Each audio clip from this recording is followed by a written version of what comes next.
Yo, what is going on, homies? It's your boy StumpD back for another OPTC video, and in today's video, we're doing some Sengoku shenanigans, taking him and a hybrid TOKI team into Garp Challenge Heavenly Demon 2. So that's the team. Those are the supports. Let's dive on in. I want to give a huge shout out to my Pepe boys for the inspiration for this particular team.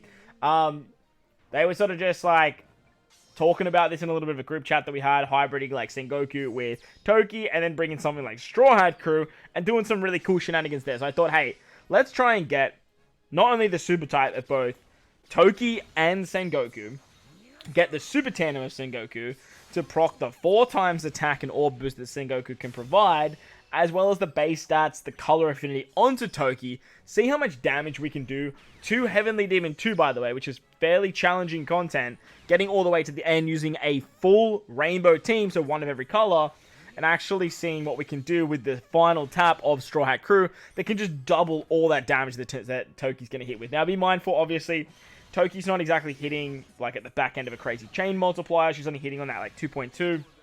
But she will have a 4 times attack, 4 times orbs, a matching orb, a super tandem ability, a color affinity, and a base stat boost. So imagine like if you could get some chain like shenanigans on there as well, which you could definitely do in probably some easier content. But I did want to like take Sengoku into some harder content as well. And whilst we've already done a showcase video on him, I do always like to do some hybrid stuff with him as well. So we are taking him with TOKI. TOKI works great as a hybrid captain, as she's a rainbow captain. She also satisfies the strength condition for his captain ability, which can get the 5.5 times multiplier if you have every single color. Sengoku, obviously, you want to try and bring 2 admirals, whether it's 2 of his batch, whether it's like Legend V1 Kizaru, no, not Kizaru, Kuzen, or like Pirate Festival Kizaru. You have the Fujis. You also have Garp. If you pulled the Pirate Festival Garp, he's another very, very good unit. And all of these guys will actually activate not only his super class, or sorry, super type, but will also activate his super tandem ability, which can be very, very strong if you are relying on the 4 times attack and the 4 times orb multiplier. Then sort of chucking the shenanigans that the Straw Hat Crew can provide as well means you can do some pretty funky stuff, especially because like you can only really attack with 1 unit with Sengoku. That 4 times attack, the 4 times orbs is no joke. However, it does restrict the rest of your damage from the team, and if you are versing more than 1 enemy, you can be stuck for a little bit. However, Straw Hat Crew kind of like rectify that on the final stage, because if there is more than 1 enemy, you can actually just use Straw Hat Crew, and you can actually get around it that way. So utilizing Pirate Festival Kizaru worked out really well, because he can get around the special bind in this particular piece of content. And then utilizing Wanda. Wanda's awesome, because she can actually use the carrot support, and she also removes paralysis as a sailor, and she rotates block orbs. So she's actually really good for this, and she satisfies our quick character condition. And then you can just get around all the defense up, you can rotate the block orbs, and she gives cerebral characters an attack boost. Now, Sengoku is actually a cerebral character as well, which works out very nicely because you can actually get that attack boost to function on your team as well. Now, I totally stuffed this up this stage, and I still actually managed to do a lot of damage. This just shows how powerful that 4 times attack and that 4 times orb multiplier is. I actually was meant to give the attack and orb boost to Sengoku here, but I accidentally gave it to TOKI, which means that I didn't actually kill in the first shot. So I was kind of freaking out a little bit that we wouldn't get the dub, but we managed to kill Pika no issues, even with no attack. Which just a 4 times orb boost doing that much damage to Pika is actually pretty wild.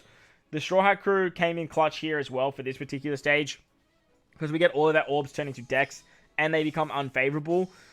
The really only way you can get around this is if you like bypass that mechanic, or use something like rainbow orbs, or you just rotate orbs into something that's not dex. So Straw Hat Crew can just give us rainbow orbs and just help us just absolutely destroy this stage. Now, I was sort of trying to do this like no stall, but obviously the main gimmick that I am trying to provide here is to showcase like how much damage you can do with Sengoku and the super types of TOKI and Sengoku himself, and then sort of just like utilizing the final tap to just absolutely decimate the other DOFFY. And if you ever do have like 2 enemies on the final stage, you can always try this particular strat if it does help you guys out to like get a lot of damage with Sengoku on 1 unit, and then just use Straw Hat Crew to just decimate that other unit. So we actually stall a little bit here on the Gladius.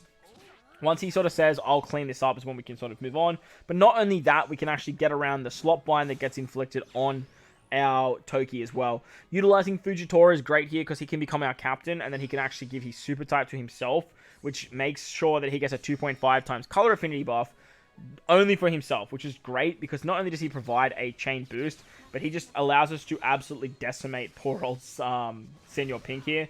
He actually had a tandem orb too, which means you could actually get the resilience debuff as well, which is very, very good for those particular characters that came out alongside Sengoku.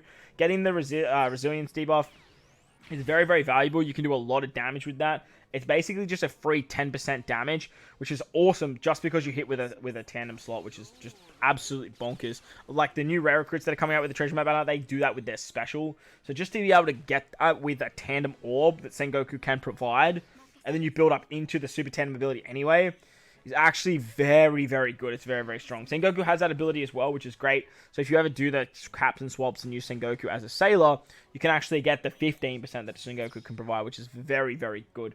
Once Gladius says, I'm going to clean this up, you basically want to use the TOKI ability, and then we're basically just going to clean the scraps with not only this stage, but also the next stage against Diamante as well. So with your Dex units here, like you can do a lot of damage. You have a super tandem if you can get that, but most teams won't have it for that stage, but as you can see, like there's plenty of damage there to take out Gladius. On the Diamante stage, we have the Toki ability, the original Sengoku, giving 3.5 times attack and orbs to 2 characters, which arguably, in my opinion, is a lot better because you get 2 characters there, and then obviously Straw Hat Crew can make it 3. But nevertheless, Sengoku can still hit very, very hard. You actually, now that I'm looking at this, we could have saved Kizaru's special for the final stage and actually got the chain boost as well. Because we literally only used the Sengoku special here, so we definitely could have saved Kizaru there. Kizaru could have given us a chain boost, and we definitely could have had way more damage here. All in all, though, I do think Sengoku deserved a little bit more than what he does. I do really enjoy building the team around the all-color mechanic.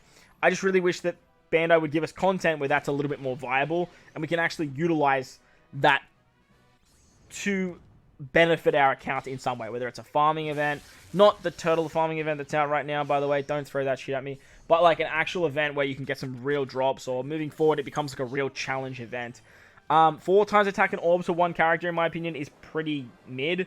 I would have loved to have seen it 4 times on 2 characters, because Toki already does that, but then also bypass like all of every debuff in the game. 4 times to me seems a little bit low for poor old Sengoku. I would have loved to see 5 times. I think that would have been way, way better. And I don't think is that much of a stretch, because ideally, if Toki can put 3.5 on 2 characters, why can't Sengoku put 5 times on 1 character? For his captain, I think they should have added a little bit more. Maybe some like despair removal, bind removal, some sort of utility in there would have been great. And then running him into other pieces of content, especially as a hybrid captain, and doing like these crazy shenanigans with one of every color, you could do some pretty cool stuff there. Now, I honestly really wish that I used the Toki ability and saved the Sengoku special, the Kizaru special for this particular stage, just to get the chain boost a lot higher. But now once we get the super tandem, and then we hit with Toki, we're doing a lot of damage there. And then the final tap of the Straw Hat Crew is literally just going to double that and just take out poor old DOFFY there. A lot of damage there with some shenanigans from Straw Hat Crew V2, Sengoku, and Toki. But that's going to wrap the video up, guys. I hope you enjoyed this one. If you did, belt the like button. Hit the subscribe button if you haven't done so already. Enjoy the rest of your day wherever you are in this beautiful world. As always, I thank you for watching, and I will catch you all in the next one. Late!